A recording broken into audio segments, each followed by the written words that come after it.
Welcome back to Avinash Saraswat economic solution. Myself Avinash Saraswat.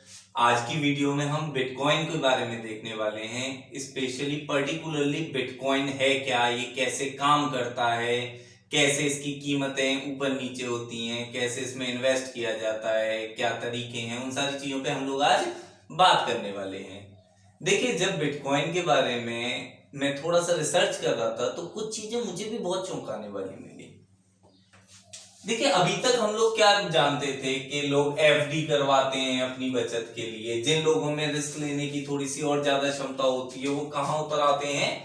Share market में। जो लोग सेफ साइड सोचते हैं वो अपना जमीन, गोल्ड, ऐसी कोई फिजिकल चीज देखते हैं जिससे कि रिस्क बिल्कुल रत्ती भर भी ना रहे।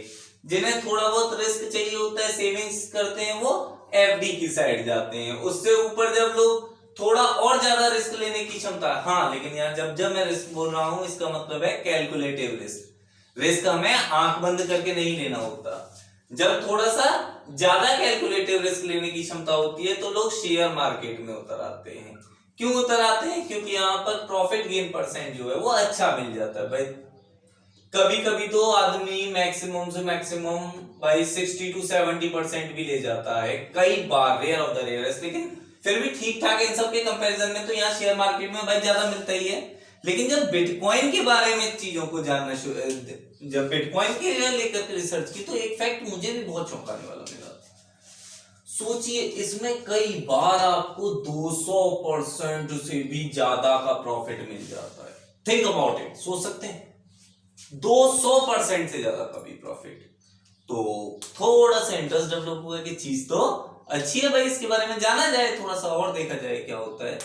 तो आज हम उन्हीं सारी चीजों को लेकर के डिस्कस करेंगे कि कैसे बिटकॉइन की शुरुआत हुई, क्या हुआ, कैसे बिटकॉइन को आया। देखिए, ये बात है 31 अक्टूबर 2008 की।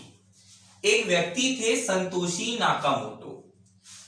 इन्होंने इंटरनेट पे एक पेपर पब्लिश किया और उस पेपर में इन्होंने कहा कि एक कैश का या करेंसी का एक नया फॉर्मेट में लेकर के आ रहा हूं जो कि डिजिटल है, पूरी तरीके से इलेक्ट्रॉनिक है। जिसे अब भाई अगर कोई चीज इलेक्ट्रॉनिक होगी तो उसको ना तो देखा जा सकता है और ना ही छुआ जा सकता है। तो लोगों के बीच में थोड़ी सी कंफ्यूजन भी रही कि क्या है, कैसे ये काम करेगा, कैसे चीजें बढ़ेंगी। लेकिन जैसे जैसे लोगों का इसमें इंटरेस्ट आता गया, जैसे जैसे लोग इसे समझने लगे, वैसे वैसे इसमें जो प्रॉफिट गेनिंग परसेंटेज है वो और ज्यादा बढ़ने लगा। लोग जैसे, और देखिए असल में क्या है, हमारे यहाँ भारत में लोगों की ना थोड़ी सी अभी मेंटेलिटी इस चीज को लेकर के ब्रॉड नहीं हुई है कि इन सारी चीजों पर भी हम सोचें। या लोग क्या चाहते हैं कि हम थोड़ा सा सिक्योर लाइफ जिए, जहां थोड़ा रिस्क कम हो, जिंदगी बिल्कुल नपी तुली एक लाइफ हो कि भाई रोज कमा के लेकर के आ रहे हैं, रोज खाना है। वो वाली लाइफ अगर जी रहे हैं तो उसके लिए ये चीज नहीं है। लेकिन अगर आप चाहते हैं कि नहीं, मैं कुछ अलग करना चाहता हूं, डिफरेंट करना चाहता हूं, तो उस चीज को लेकर के ये इंटरेस्टिंग चीज है, लोगों को जाननी चाहिए इसके बारे में। चलिए बहरहाल बात करते हैं हम लोग बिटकॉइन की। तो इसकी शुरुआत 31 अक्टूबर को जब उन्होंने पेपर पब्लिश किया तो उस पेपर के मीडियम से एक वर्चुअल करेंसी का जन्म हुआ। वर्चुअल करेंसी या डिजिटल करेंसी जो आगे चल के क्रिप्टो करेंसी कहलाई। तो बेसिकली अगर हम ये कहना चाहें तो ये बात गलत नहीं है कि बिटकॉइन जो है वो सबसे पहली क्रिप्टो करेंसी थी। अच्छा, अगर कुछ लोग ऐसे हैं जिन्हें क्रिप्टो करेंसी के बारे में भी नहीं पता है कि क्रिप्टो करेंसी क्या होती है, तो चैनल पे एक वीडियो पर्टिकुलर क्रिप्टो करेंसी को लेकर के है, एक बार जाइए वो वीडियो देखिए, उसके बाद आपको बिटकॉइन और ज्यादा अच्छी तरीके से समझ में आएगा। देखिए, बेसिकली अभी इतनी बातों से ये तो पता लग गया कि बिटकॉइन जो है वो एक कोई ऐसी डिजिटल करेंसी है जिसे हम देख नहीं सकते और ना छू सकते हैं, ना फील कर सकते हैं, छू सकते हैं। तो इसका फायदा क्या? इसका सबसे बड़ा फायदा, भले ही हम इसको देख नहीं सकते, छू नहीं सकते, लेकिन हम इसे खर्च कर सकते हैं। सोचिए कितनी बड़ी बात है। मेन चीज तो खर्च करने की है ना भाई। अगर आप अपने पैसे को, आपके पास पैसा रखा हुआ है और हम उसे खर्च नहीं करें या हम उसको काम में न लें, तो उसका कोई यूज है? कुछ नहीं है। जैसे और कॉपी किताबें हैं वैसे ही वो भी है भाई, ये कागज का ही तो टुकड़ा है जो करेंसी आपके पास रखी हुई है जेब में। लेकिन अगर हम उसे खर्च कर पा रहे हैं तभी उसकी वैल्यू बन रही है। सेम यहां है, इसकी वैल्यू क्यों है? क्योंकि भले ही आप इसे देख नहीं सकते, फील नहीं कर सकते, लेकिन हम इसे खर्च कर सकते हैं। अब यहां पर भी दो बातें आती हैं, क्या हम इसे डायरेक्टली खर्च कर सकते हैं या इनडायरेक्टली खर्च कर सकते हैं? देखिए कई जगह पे इस डायरेक्टली खर्च और इनडायरेक्टली खर्च को हम लोग बोलते हैं लीगल टेंडर ऑफ मनी। मतलब मनी का जो टेंडर है वो लीगल है या नहीं। भाई जब लीगल टेंडर ऑफ मनी होगा हम तभी तो उसको मार्केट में उतार सकते हैं। अब रुपया है, लीगल टेंडर ऑफ मनी को समझने के लिए ये चीज समझिए कि भारतीय रुपया है तो भारत में लीगल टेंडर ऑफ मनी है। अगर हम यहाँ पाकिस्तानी रुपया लेकर के जाएं या अमेरिकी डॉलर लेकर के किसी दुकान पे कोई सामान लेकर के जाएं तो वो हमें नहीं देगा। सेम ये क्रिप्टो करेंसी के साथ है। अगर हम उसको बोले कि भाई हम तुझे क्रिप्टो करेंसी दे रहे हैं और तू हमें सामान दे दे, तो वो हमें नहीं देगा। लेकिन कुछ जगह पर ये लीगल टेंडर ऑफ मनी है। मतलब कि जब आप जाते हैं और बोलते हैं कि मैं बिटकॉइन में आपको पे करूंगा, तो वो बिटकॉइन में पेमेंट लेने के लिए रेडी होते हैं। अब थोड़ा सा इस चीज पे बात करें कि बिटकॉइन काम कैसे करता है, इसका रख रखाव कैसे होता है, चीजें कैसे इसमें इम्प्लाइड होती हैं, उन सारी चीजों पे देखते हैं। तो देखिए एक तरीके से ये मान लीजिए जैसे आप मोबाइल में अपना पेटीएम यूज करते हैं, गूगल पे यूज करते हैं, तो ये सारे क्या है? डिजिटल वॉलेट है। भाई एक वॉलेट हमारे पास फिजिकली होता है हमारी जेब में जिसमें हम अपने पैसे रखते हैं, ये सब क्या है? हमारे डिजिटल वॉलेट है। ऐसे ही बिटकॉइन के लिए भी एक डिजिटल वॉलेट होता है जिसमें कि पूरा हिसाब किताब होता है कि बिटकॉइन कैसे काम करता है, क्या होता है। उसकी अपनी एक यूनिक आईडी होती है, वो यूनिक आईडी अब उसका एक पासवर्ड होता है।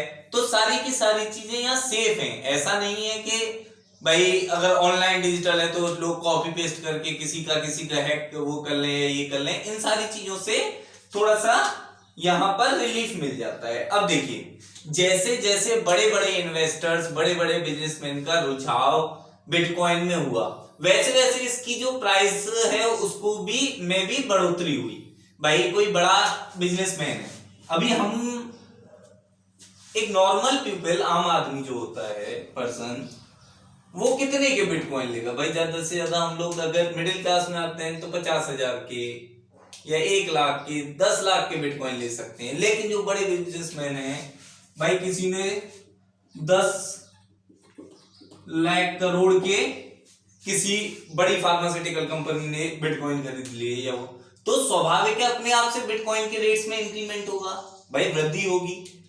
तो जितना लोगों का रुझान इसकी साइड आएगा उतनी ही लोग इसके प्राइस में बढ़ोतरी होने की कंडीशन रहती है। देखिए बिटकॉइन में इन्वेस्ट करने के दो तरीके हैं। सबसे पहला तरीका तो ये है सीधा कि हमने एक बिटकॉइन खरीद लिया जिसकी कीमत हाल फिलहाल लगभग 40 लाख के समथिंग सी होगी, तो ये हमने खरीद लिया 37 लाख के समथिंग का सा एक बिटकॉइन हमने खरीद लिया। लेकिन भाई मेन चीज ये है कि 37 लाख हर आदमी के पास नहीं है, तो वो क्या करे, वो कैसे खरीद सकता है? तो देखिए इसको समझना होगा हमें थोड़ा सा इंडियन करेंसी के रेस्पेक्ट में। 1 रुपया होता है, 1 रुपए में 100 पैसे होते हैं। भाई अगर कोई चीज 1 रुपए से कम की है तो उसका हिसाब भी तो होता है ना, उसका हिसाब भी तो कैसे भी ना कैसे होगा। तो वो क्या तरीका था? वो है पैसे का तरीका कि उसको हमने रुपए को भी पैसे में बांट दिया। ऐसे ही बिटकॉइन को जो हमने जिस यूनिट में बांटते हैं उसको बोलते हैं सतोशी। और याद रखना कितने होते हैं? एक बिटकॉइन में 10 करोड़ सतोशी होते हैं। कितने? 10 करोड़ सतोशी। तो भाई जब इतने हिस्सों में डिवाइड हो गया तो आप 100 रुपीज से भी बिटकॉइन खरीद सकते हैं। सोचिए भाई 100 रुपए लगा करके भी आप बिटकॉइन में इन्वेस्ट कर सकते हैं। और क्या क्या तरीके हैं? देखिए जैसे पर्सनली अगर आप बिजनेसमैन हैं तो आपके जो रेस्पेक्ट में कोलीग्स बिजनेसमैन होंगे वो सब भी इन सारी चीजों में इन्वेस्टमेंट करते होंगे, तो आप भी कोशिश कीजिए, उनसे बोलिए कि जो फर्दर ऑन जो बिजनेस है उसको हम बिटकॉइन में करेंगे, रुपयों में ना करके। तो भाई किसी ने आपको बिटकॉइन दिया, उस बिटकॉइन को अपने पास सेव कीजिए। ये तरीका होता है बिटकॉइंस बढ़ाने का कि कैसे हम बिटकॉइंस बढ़ा सकते हैं। अब देखिए यहां लेकिन एक बात है, बिटकॉइन सुनने में जितना अच्छा लग रहा है हमें अभी, उतना ही रिस्की भी है। देखो यहां दो रिस्क हैं सबसे बड़े। पहली चीज तो कोई सेंट्रलाइज्ड बॉडी नहीं है जो इसको कंट्रोल करती हो, नो सेंट्रलाइज्ड बॉडी जो कि इसको कंट्रोल करे। सेकेंड थिंग, अगर किसी कारणवश आपका अकाउंट हैक हो गया तो फिर आपके पास कुछ नहीं रहता है ये भी प्रूव करने के लिए कि आपके कितने रुपए थे या कितने बिटकॉइंस आपके पास थे, क्या हिसाब किताब था। तो अगर हैक हो जाता है तो उस सूरत में पूरी तरीके से आदमी कंगाल हो जाता है। तो भाई जिस चीज में रिस्क है वहां ग्रोथ भी है। देखिए एक चीज का ना माइंडसेट बहुत घातक होता है, और वॉरेन बफे भी एक बात बोलते हैं, जब लोग डरे हुए हों तो तुम खुल के खेलो। खुल के खेलो इन दैट सेंस कि तुम बिल्कुल बिना डर के चीजों को मैनेज करो। लेकिन अगर लोग निडर हों, मतलब कि लोग मार्केट से बहुत ज्यादा बिल्कुल आ रहे हैं, धुआंधार पैसा लगा रहे हैं, तो उस समय तुम डर जाओ। ये बहुत बड़ी बात है। जब लोग लालच कर रहे हो तब आप डर जाइए, और जब लोग डरे हुए हो तब आप लालच कीजिए। देखिए रिस्क बहुत ज्यादा, चलिए इसको रब कर देते पहले। देखिए दो चीजें, एक तो रिस्क और एक ग्रोथ। रिस्क और ग्रोथ, इन दोनों चीजों का कॉम्बिनेशन ना बहुत घातक होता है आदमी के लिए। ये बिटकॉइन ऐसी चीज है जहां रिस्क भी खूब है और ग्रोथ तो आपको मैंने एक मोटा मोटा आइडिया भी बताया ही। जब ये दोनों मिल जाते हैं तो आदमी बहुत कंफ्यूजन की स्थिति में हो जाता है कि रिस्क लेना है या नहीं लेना है, लगाऊं या नहीं लगाऊं पैसा। और एक माइंडसेट हमारा ये कि यार मैंने तब लगाया होता तो इतना हो गया होता। देखिए बेसिकली इसका कोई पैमाना नहीं है कि आपने जब लगाया होता तो कितना हुआ होता। ये सारी की सारी चीजें मार्केट के ऊपर कंट्रोल होती हैं। भाई मार्केट इन सारी चीजों को कंट्रोल करता है, तो इसमें किसी का एक आदमी का वो नहीं है कि जो आप एक आइडिया लगा लें कि अगर मैंने 2 साल पहले लगाया होता पैसा तो इतना हो गया होता। बहुत सारी और करेंसीज हैं जैसे डॉग कॉइन है, रिपल है, भैया आंख बंद कर करके प्रॉफिट दे रही है। मतलब इतना प्रॉफिट कि हम लोग सोच भी नहीं सकते। लेकिन जब ये रिस्क पे आती हैं या जब लोगों का पैसा डूबता है, वो स्थिति भी इतनी ही घातक होती है जिसे कि हम सोच नहीं सकते। तो इस रिस्क को दूर करने के लिए हम क्या क्या तरीके अपना सकते हैं, एक बार जरा उन पर बात करते हैं। देखिए हमें 4-5 बातों का ध्यान रखना है जब भी हमें बिटकॉइन या क्रिप्टो करेंसी में बिजनेस करना है। तो सबसे पहली चीज तो ये, अगर आपको ये लगता है कि मुझे समझ में कुछ नहीं आ रहा है या मुझे कुछ मार्केट का आइडिया नहीं पता लग पा रहा है, तो एक थ्योरी को हमेशा याद रखना, and that theory is rich people become more rich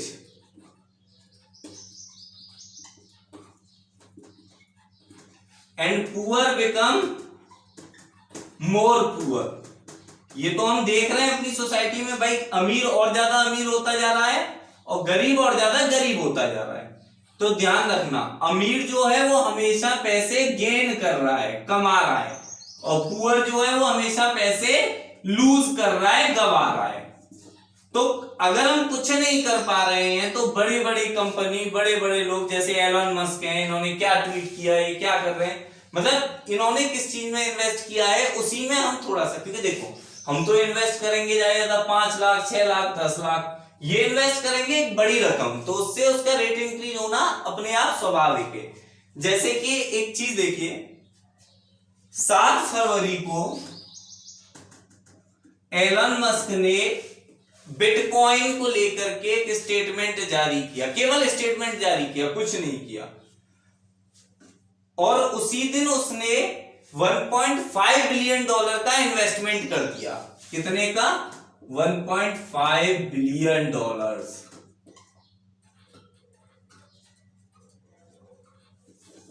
इतनी बड़ी रकम का जैसे ही बिटकॉइन में इन्वेस्टमेंट हुआ, बिटकॉइन के जो रेट थे वो 5 लाख रुपए बढ़े। कितना बड़ा ये अमाउंट है, सोचिए कि एक दिन में 5 लाख रुपए बढ़े किसी चीज के। तो हमें जिस चीज का ध्यान देना है वो ये है कि जो बड़े लोग कर रहे हैं, पहली चीज तो वो करनी है।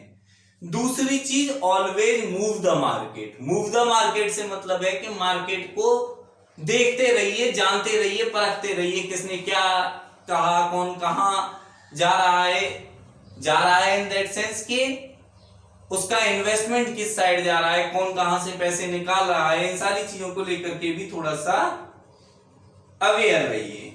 देखिए, और तीसरी चीज जो है, हम पैसा क्यों दबाते हैं? जब हमें पैसा लगाना चाहिए उस समय तो हम पैसा निकाल लेते हैं। दिख रहा होता है हमें मार्केट गिर रहा है, अरे ये क्या हो रहा है, मार्केट गिर रहा है, अपना पैसा निकाल लो। ऐसा नहीं है। जब मार्केट गिर रहा है, जब हमें पैसा लगाना है, क्योंकि उस समय भाव सबसे कम है।